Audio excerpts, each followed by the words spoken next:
Thank you so much to everyone for joining us for our official kickoff of this year's Alumni Mentors program. As you can see, we have a wonderful Zoom room full of mentors and mentees, and it's lovely to be joined with you here tonight.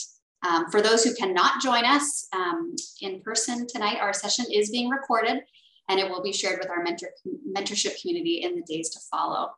We really, truly appreciate everyone taking the time out of their busy lives and kids' bedtimes to join us here together in this virtual space. The fact that you are here is commendable. It means you are here with the best intentions as we embark on a year of partnerships, growth, and personal and professional development. Now that I've had the distinct pleasure of connecting with most of you, but not all of you in this virtual space, my name is Jennifer Gray, and it's been my pride and joy to be the program lead for the Alumni Mentors program for the past 3 years.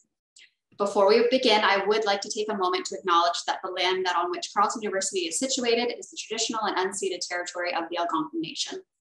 I also want to note and acknowledge that this is Pride Festival at Carleton this week.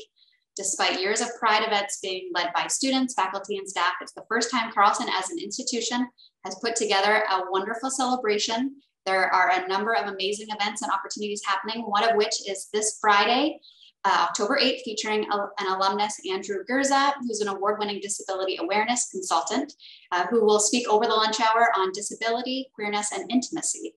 So if you're interested, you can learn more by visiting carleton.ca/seo/pride-festival. I'd also like to mention that I'm joined this evening by my colleague, Olivia Hidema, who is part of our events and alumni relations team. Olivia, you may hear her voice periodically on the back as she's keeping an eye on questions, and she's helping to moderate things this evening. We are also joined by our Associate Director of Alumni and Community Liaison, Christina Chenard, and our Chief Advancement and Community Liaison Officer, Jennifer Connolly, who you will hear from momentarily. We're going to start off with a few remarks. I'm going to give just a brief overview of what's in store for this year's mentorship program, what it will look like, and then I really want to focus on tips for succeeding this year. And most importantly, all of you will have reflections from a few of our returning mentors and mentees. And then I want to give each of you the opportunity to meet someone new this evening and make some new connections. So we're going to divide into smaller breakout rooms so that we can chat about any of our fears and apprehensions and what you're most looking forward to in this mentorship journey together. Now, if your anxiety, spidey senses just peak at the thought of having to speak in a virtual Zoom room with a room full of strangers, I assure you, just hold tight, hold on, stay with us, and take a big, deep breath. This is what this experience is all about. It's about dusting off the nerves and speaking out loud what our fears and what our hopes for the future are. And there's no better and safer and more supportive community to do it with than our Alumni Mentors group.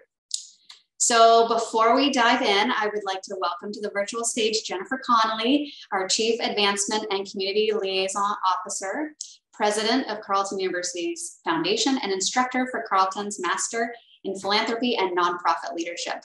Jennifer wears multiple hats very well. And in addition, she's graciously signed on last year to be a proud mentor. And Jennifer, we're very excited to welcome you back again this year. And thank you for joining us. So I'll give you the virtual stage. Oh, thank you, Jennifer Gray. And, you know, we all in this very lovely Zoom room have many things in common. I'm going to name two.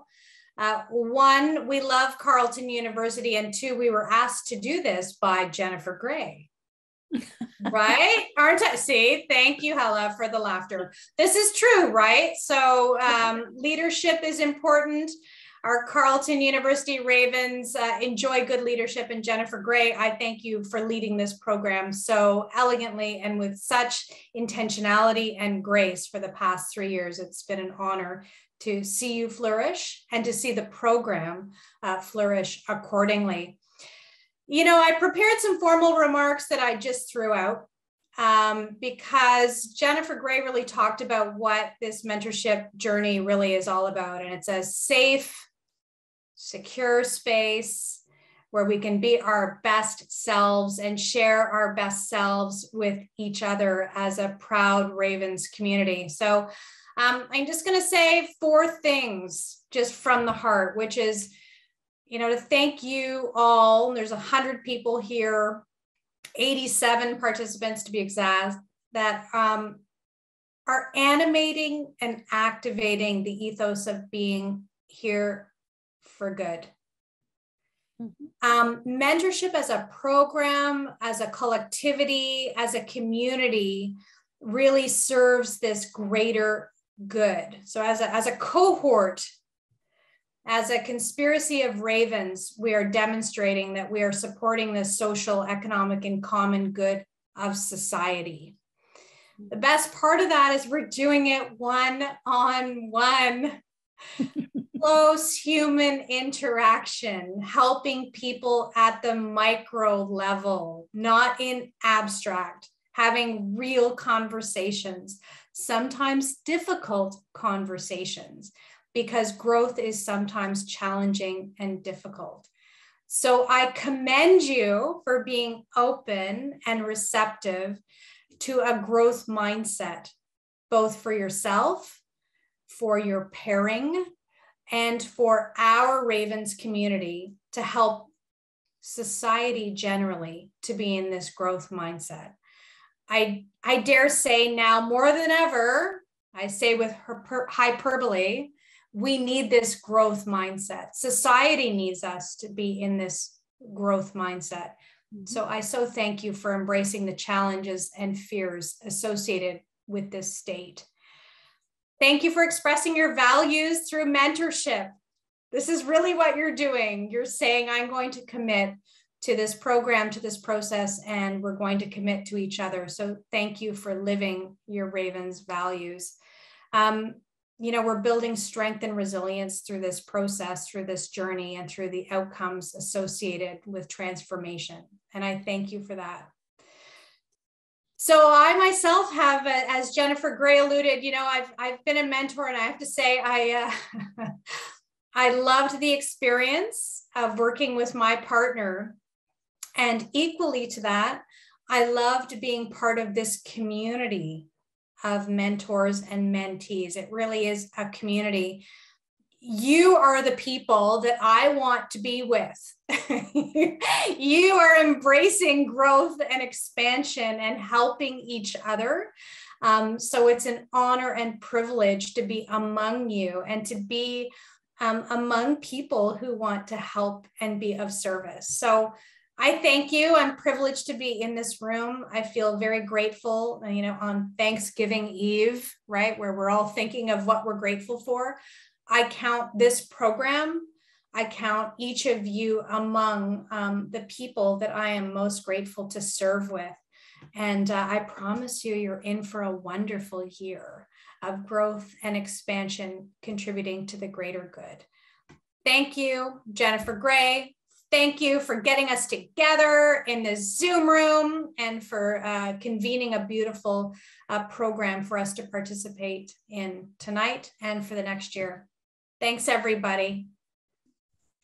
Thank you so much, Jennifer, for being our fearless leader. You're always the best person to hype up a crowd. So thank you for kicking off our virtual launch. We have another leader in our midst that I would love to introduce, who may be familiar to you among the Carleton community, especially of the Carleton University Alumni Association. He's at the helm of the External Relations branch. And so I'd like to welcome Glenn Barber just to say a few words. Good evening, everyone. I'm Glenn Barber, and I'm a volunteer on the Carleton University Alumni Association's executive, and like Jen said, the representative for external relations. I'm also a graduate from Carleton's economics program in 2012 and 2013, and I've been an alumni mentor since the launch of the program back in 2015. On behalf of the Alumni Association, representing over 165,000 Carleton graduates, it's my pleasure to welcome you to this year's mentoring program. In 2015, this program was just a simple idea sparked from Executive Council to create more opportunities to connect alumni with students and the broader Carleton community. Now, fast forward, and we're in our 7th year and have succeeded in hundreds and hundreds of pairings. To the new mentees, we hope you get a lot out of this program. Make it productive and make it fun. Don't be afraid to set big goals. Don't be shy. Feel free to ask a lot of questions. Everyone's here to help support you to make the transition to the next phase of your academic or professional career, whatever your goals are. So again, on behalf of the Carleton University Alumni Association, thank you for being here tonight to help us kick off another great year of mentorship. And thank you to everyone for your commitment to making this program a continued success. Back to you, Jen. Thank you so much, Glenn.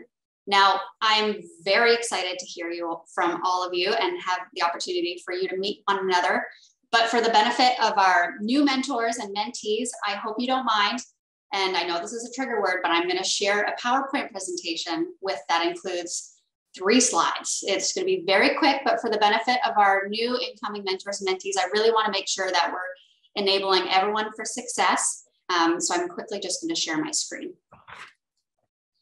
Wonderful.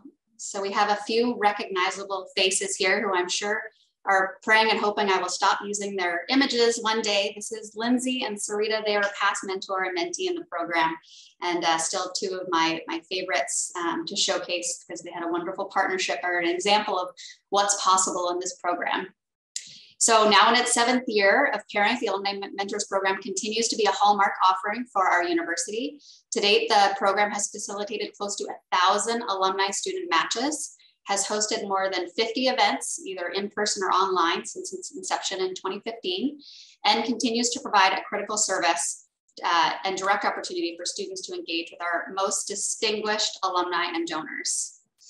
One of the most unique features of the program is our concierge style to the matching strategy. So we pride ourselves on diligently taking into account a wide variety of factors and criteria such as career interests, passion areas, hobbies, diversity affiliations, even personality types into handpicking the mentor-mentee pairings.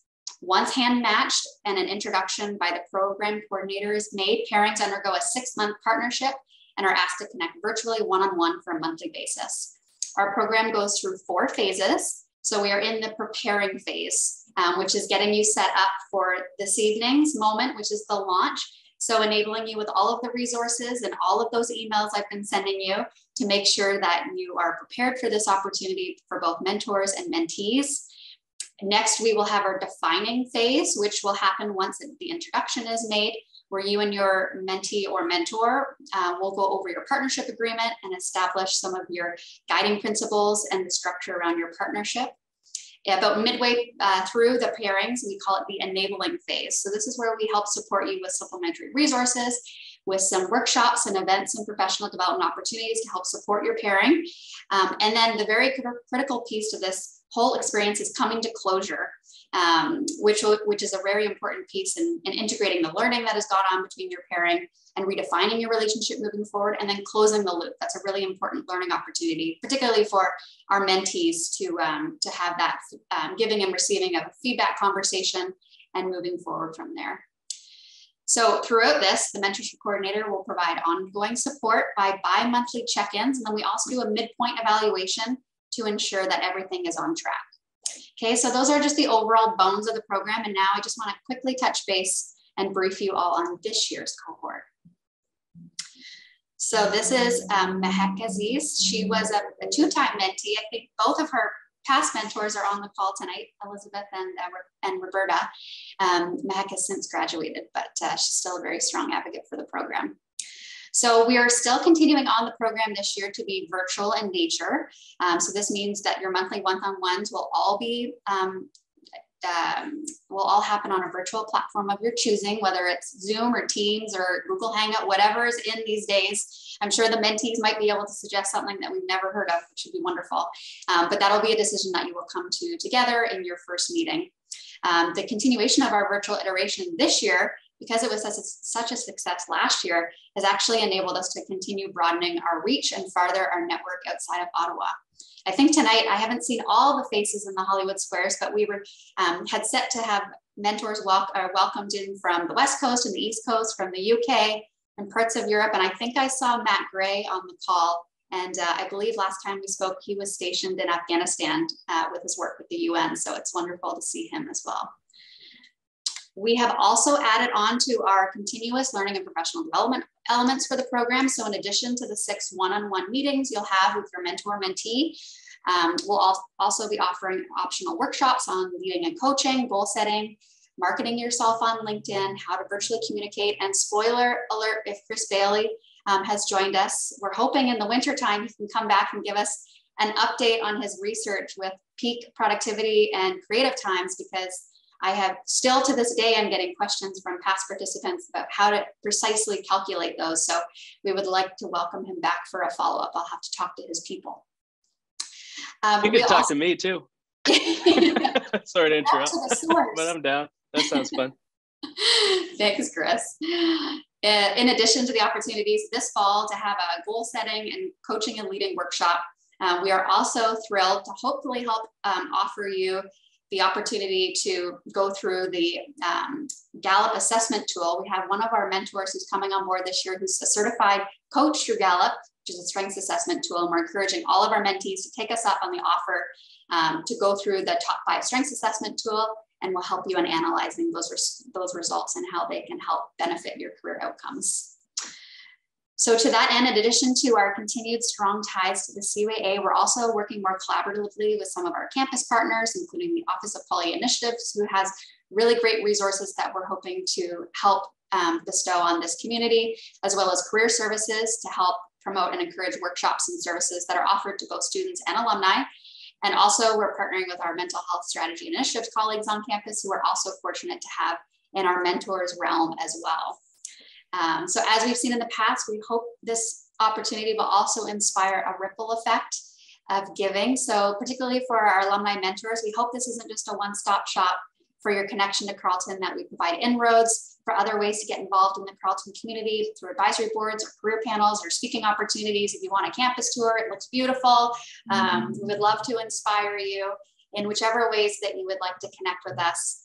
We also hope to support our mentees, and we hope that the support that they receive will inspire them to get involved in peer mentorship or get involved in the Carleton community or their own in any way that's meaningful to you. So those are really the high level basics. I really don't want to spend too much time because we really want to get to the partnerships. That's what we're all here for and what we're all most excited about. In terms of what's next, the personalized mentorship e-introductions between mentors and mentees, it's well underway. I assure you, if you have not received your email, please bear with me. We're trying to get through as many as possible this week, October 4th to 8th. We personalize them all, so it does take a little bit of time, and then we're going to start up again after the long weekend, and we're going to continue making the introductions until all mentors and all mentees have been paired for this year. So once the introduction is made, mentees, you're in the driver's seat. And so it will be up to you to circle back to your wonderful mentor and introduce yourselves and seek their availability in the coming weeks. I really encourage you to take that first chunk of the meeting to really get to know each other. We also provide a partnership agreement to help formalize the ground rules about meetings, about confidentiality, what that means to you both, and a few high-level goals that you might want to work on together for the course of your 6-month pairing.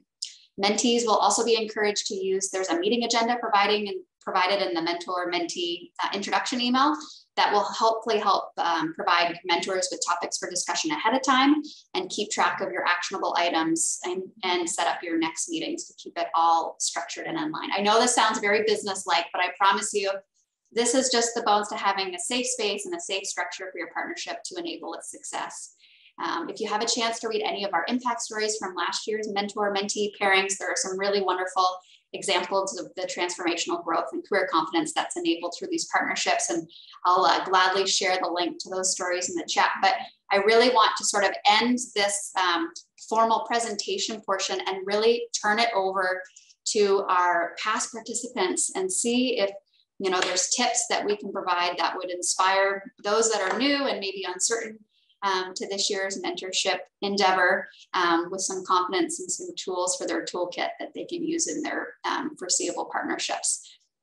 So if you don't mind, because I see him first, Matthew Gray, I'm not sure if you would mind coming to the virtual stage. You have been a long-serving mentor, especially abroad. It's nice to have you join us now that we've gone virtual, and appreciate your time and being with us here tonight, especially considering the time difference and where you are. Hi, everybody. Nice to meet you. Yeah, my name's Matthew Gray. I have no no family relation to Jennifer, but I guess we have some sort of affiliation since she's kind of grabbed the reins of this 3 years ago. Where would you like me to start, Jennifer? Point my stallion in the right direction if you can. Perfect. How about what inspired you to be a mentor years ago? Well, I think for most people, I won't speak on behalf of the other mentors, but there's a moment in your life when you just feel you have to, I don't know, you feel you've built up enough experience that it's almost going to get wasted if you don't share it. And I had quite an eclectic life, about 12, 13 years in humanitarian settings. And then I kind of got to a point where I remembered what it was and the challenges of how to enter the sector, especially working with the UN and different INGOs. And I wanted to kind of guide people in that direction as well. I was also the founder at Carleton of the UN Society. It was this club at Carleton where we were kind of training delegates and all of that. So maybe it started from there. And when I left Carleton in 2005, I was leaving behind that great society. And then I used that to create my career. And then I always wanted to remain somehow connected to the growth of students, I suppose. Yeah, I don't know if anybody feels kind of the same way, especially from the mentor side, but you almost feel this sense of responsibility, of obligation to not give back, and to not maybe pave that way or somehow contribute to people's lives. Yeah, but it's only if you have the confidence to believe that you've actually done something so far, and you have something to give that could be accurate, and you're not just kind of providing some sort of some unfair or some unqualified example of your life. But if you feel you've accomplished something, and then that would be interested for people to be a part of that. Yeah. We have a number of mentees, Matt, that would be, everyone wants to work for the UN. You have everyone's dream job. And as such an esteemed senior advisor to the UN, what advice would you give mentees to sort of disarm them from being nervous to speak with you and other mentors who have had such, impactful, successful careers? Because I know that they're nervous. So is there any tips that you would give to them as they get into their mentee mindset? Yeah. Just don't inflate who you are. Like, really know deep down inside that you're, treat yourself as a blank slate.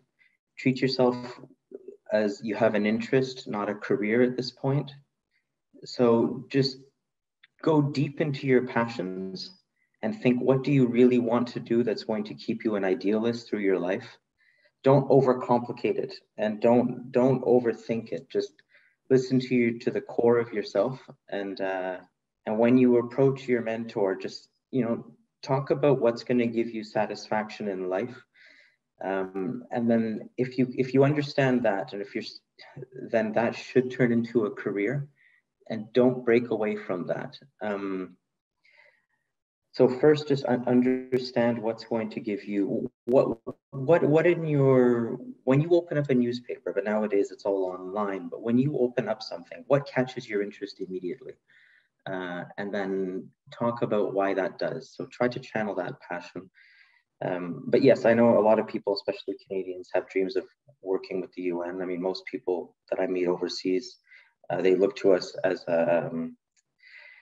a form of saving grace. We kind of carry this hope for them, and then we very often destroy that hope.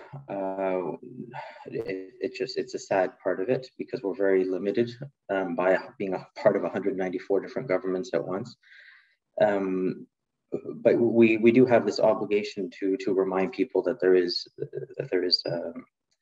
something for them to look towards, and I would use that. So the same way that mentees are looking for what's going to give them kind of satisfaction and hope, to also know that is something that they'll have to carry with them if they are to engage in this career.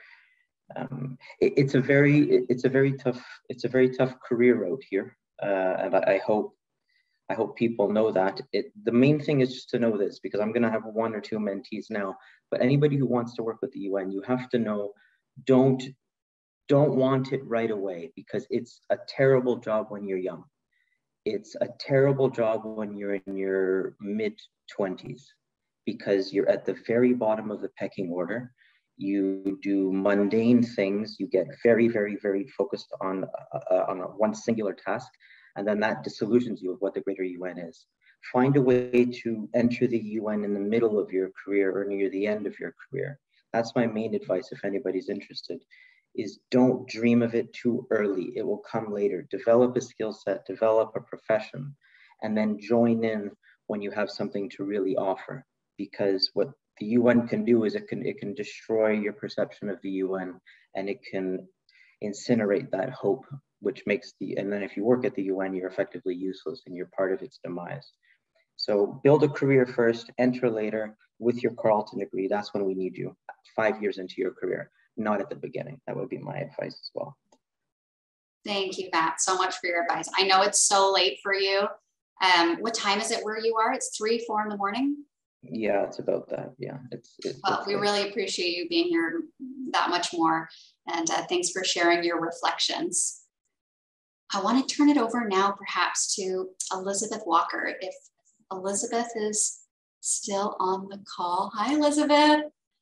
Also one of our longest serving alumni mentors. Elizabeth has a really unique holistic style to her mentorship approach. And I was hoping she could perhaps share with our community tonight some of the tips in her toolbox that have enabled such successful partnerships and friendships with her mentees over the years.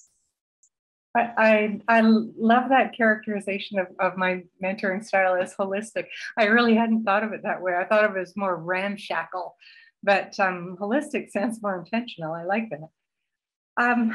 So I've just figured out that this evening I have received my 7th match through this program. And so I'm very excited to start another one. I was thinking about what actually I am bringing to each one of those matches, which have been so different. Everybody's coming to it from a different thing. But the thing that I think is in common is that the mentees are bringing potential, raw potential.